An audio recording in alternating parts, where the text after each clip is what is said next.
Kuwait جزیرہ العرب کا ایک ملک ہے۔ یہ خلیج فارس کے سرحانے پر واقع خلیج کویت کے آس پاس ہے۔ 18ویں اور 19ویں صدی میں کویت ایک خوشحال سمندری بندرگاہ شہر رہا اور شمالی خلیجی خطے میں ایک اہم تجارتی بندرگاہ رہا۔ کویت کا جھنڈا علم الکویت 7 ستمبر 1961 کو اپنایا گیا تھا اور سرکاری طور پر 24 نومبر 1961 کو لہرایا گیا تھا۔ 1961 سے قبل کویت کا جھنڈا سرخ اور سفید تھا۔ جب اتوب کویت میں آباد ہوا، کویت کے بحری جہاز خلیج فارس کے مغربی ساحل پر ایک جھنڈا عام لہرا رہے تھے۔ ایک سرخ پرچم اس مست کے قریب اس میں شامل کیا گیا۔ موجودہ بحرین کے جھنڈے کی طرح سیچوریٹڈ سفید ربن تھا اور اس کے نام سلیمی پرچم سے پکارا گیا تھا۔ یہ جھنڈا شیخ صبا اول بن جابر کی حکمرانی میں 1746 سے 1871 تک تھا۔ کویت میں عثمانی حکمرانی کے دور میں سفید ہلال اور ستارے کے ساتھ سرخ عثمانی جھنڈا استعمال کیا جاتا تھا۔ یہ پرچم 1899 کے اینگلو کویتی معاہدے میں ملک کے برطانوی سرپرست بننے کے بعد برقرار تھا۔ 1903 میں برطانوی وائسرائے اور ہندوستان کے گورنر جنرل لارڈ کرزون کویت تشریف لائے اور شیخ مبارک الصباح نے ان کا استقبال کیا اور سفید الفاظ کے ساتھ سرخ پرچم اٹھایا۔ پرچم کے 2 مختلف ڈیزائن تجویز کیے گئے تھے، لیکن اس کے بعد کی مدت میں اسے اختیار نہیں کیا گیا۔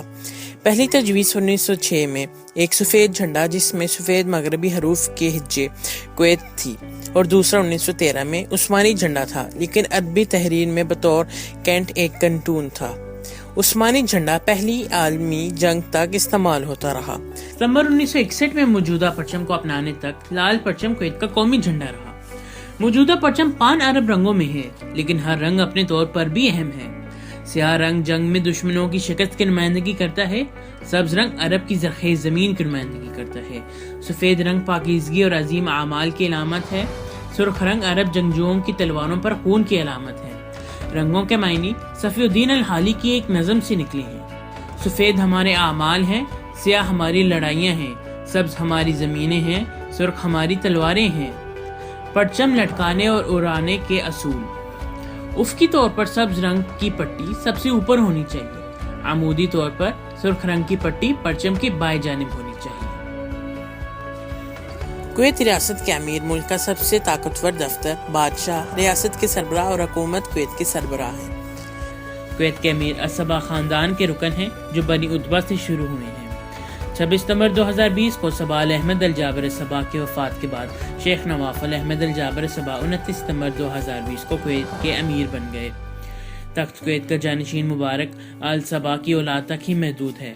امیر کا مقام روایتی طور پر الصبا کنبہ کی 2 اہم شاخوں آل احمد اور آل سالم کے مابین بدلا ہوا ہے۔ وزیر اعظم کا تقرر امیر کرتے ہیں، تاہم وزیر اعظم کی تقرری کے لیے قومی اسمبلی کے ممبروں کی اکثریت کی منظوری درکار ہوتی ہے۔ کویت کے امراء 1752 سے موجودہ کچھ یوں ہیں۔ کویت کے پہلے حکمران شیخ صبا بن جابر تھے، دوسرے حکمران شیخ عبداللہ الصبا تھے، کویت کے تیسرے حکمران شیخ جابر الصبا، چوتھے شیخ صبا الصبا، پانچویں شیخ عبداللہ الصبا، چھٹے شیخ محمد الصبا تھے۔ کویت کے 7ویں حکمران شیخ مبارک الصبا، 8ویں شیخ جابر الصبا، 9ویں شیخ السالم المبارک الصبا تھے۔ کویت کے 10ویں حکمران شیخ احمد الجابر الصبا، کویت کے 11ویں حکمران شیخ عبداللہ السالم الصبا تھے، کویت کے 12ویں حکمران شیخ صبا السالم الصبا تھے، کویت کے 13ویں حکمران شیخ جابر احمد الصبا تھے، 14ویں حکمران شیخ سعد عبداللہ السالم الصبا تھے، کویت کے 15ویں حکمران شیخ صبا احمد الجابر الصبا تھے، کویت کے 16ویں اور موجودہ حکمران شیخ نواف احمد الجابر الصبا ہیں۔ کویت 6 گورنریٹ میں تقسیم ہے۔ گورنری کی سربراہی میں ایک گورنر ہوتا ہے جو ایک وزارتی فرمان کے ذریعے مقرر ہوتا ہے، جس کی مدت 4 سال ہوتی ہے، جسے وزیر اعظم کی تجویز پر تجدید کیا جاتا ہے۔ ریاست کویت میں گورنریوں کی تشکیل کا آغاز 1962 میں امیری نمبر 6 کے ساتھ ہی ہوا تھا، جس نے کویت کو 3 گورنریوں یعنی العاصم گورنریٹ، حولی گورنریٹ اور الاحمدی گورنری میں تقسیم کیا تھا۔ بعد ازاں جوہرہ گورنریٹ، فروانیہ گورنریٹ اور مبارک الکبیر گورنریٹ بترتیب 1969، 1988 اور 1999 میں تشکیل پائے۔ قومی اسمبلی میں امیر کی تقرری کی منظوری اور اسے مسترد کرنے کا آئینی حق ہے، لہٰذا قومی اسمبلی کو یہ اختیار حاصل ہے کہ وہ ایک امیر کو اپنے عہدے سے ہٹائے۔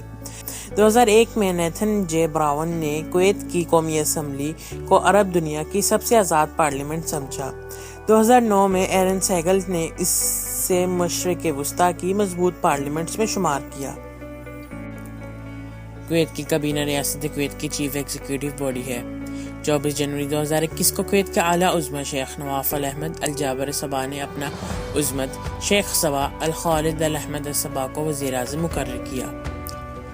کویت ملٹری فورسز متعدد مشترکہ دفاعی فورسز پر مشتمل ہیں۔ کویت فوج جو 1949 میں قائم ہوئی، کویت کی فوج میں قدیم ترین مسلح شاخ ہے۔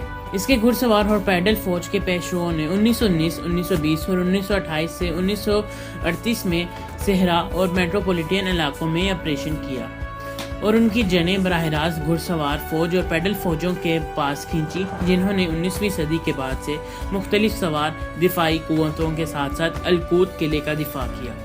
بعد میں Kuwait army Kuwait land force کے طور پر قائم کیا گیا، جو کویت کی مسلح افواج کی اصل لینڈ فورس بن گیا۔ محمد الاحمد کویت نیول بیس کویت کے مشرقی ساحل پر کویتی بحریہ کا اڈا ہے۔ اس کا نام کویت کے پہلے وزیر دفاع محمد الاحمد الجابر صبا کے نام پر رکھا گیا ہے۔ اس اڈے کو ریاستہائے متحدہ کی فوج، بحریہ اور کوسٹ گارڈ بھی استعمال کرتا ہے۔ امریکی بحریہ کا ایک اہم تعیناتی گروپ امریکہ کے 5ویں فلیٹ کا نام استعمال کرتے ہوئے کیمپ پیٹریاٹ، جو نومبر 2019 کو بند کر دیا گیا تھا، یہ امریکی فوجی اور کویتی فورسز فوجی کارروائیوں اور تربیتی مشقوں کے لیے استعمال کرتی ہے۔ کویت کا جغرافیہ۔ کویت مشرق وسطیٰ کا ایک چھوٹا ملک ہے جو عراق اور سعودی عرب کے درمیان خلیج فارس کی سرحد سے متصل ہے۔ کئی صدیوں سے ایک خوشحال تجارتی مرکز ہے۔ کویت کو دوسری جنگ عظیم کے بعد کے دور میں بین الاقوامی سطح پر مقبولیت حاصل ہوئی۔ اس کی بڑی وجہ خلیج فارس اور تیل کی آمدنی کے سر پر اس کی اسٹریٹجک جگہ ہے۔ جزیرے کویت کے ساحل سے دور 9 جزیرے موجود ہیں: فیلکا، بوبیان، مسکان، واربا، اوہا، ام المارادیم، ام النمل، کبار اور کرو۔ اقوام متحدہ کے تازہ ترین اعداد و شمار کے ورلڈ میٹر کی وسعت پر مبنی کویت کی موجودہ آبادی 17 فروری 2021 بروز بدھ تک 43,10,151 ہے۔ اقوام متحدہ کے اعداد و شمار کے مطابق وسط سال میں کویت 2020 کی آبادی 42,70,571 افراد پر مشتمل ہے۔ کویت کی آبادی دنیا کی کل آبادی کے 0.05 کے برابر ہے۔ آبادی کے لحاظ سے ممالک اور انحصار کی فہرست میں کویت کا نمبر 129 ہے۔ زمین کا رقبہ 17,820 کلومیٹر مربع میل ہے۔ کویت میں درمیانی عمر 66.8 سال ہے۔ 25 اور 26 فروری کویت کے لیے اہم دن ہیں، جیسے کہ 25واں دن کویت کے قومی دن کو اعزاز بخشتا ہے جب 1950 میں شیخ عبداللہ الثانی صبا تخت پر چڑھ گئے، اور 26 فروری یوم آزادی منایا گیا جب کویت کو عراقی قبضے سے 1991 میں آزاد کیا گیا تھا۔ دونوں دن یکجہتی کا وقت ہیں کیونکہ یہ کمبوں کو ماضی کی عکاسی کرنے، ان کے نقصان کی یاد تازہ کرنے اور فتح کا اعلان کرنے کے لیے اکٹھا کرتا ہے۔ یہ ہر ایک کے منانے کا وقت ہوتا ہے۔ یوم قومی اور یوم آزادی دونوں فروری کو سال کا سب سے مصروف مہینہ بنا دیتے ہیں۔ کویت کی کرنسی دینار ہے۔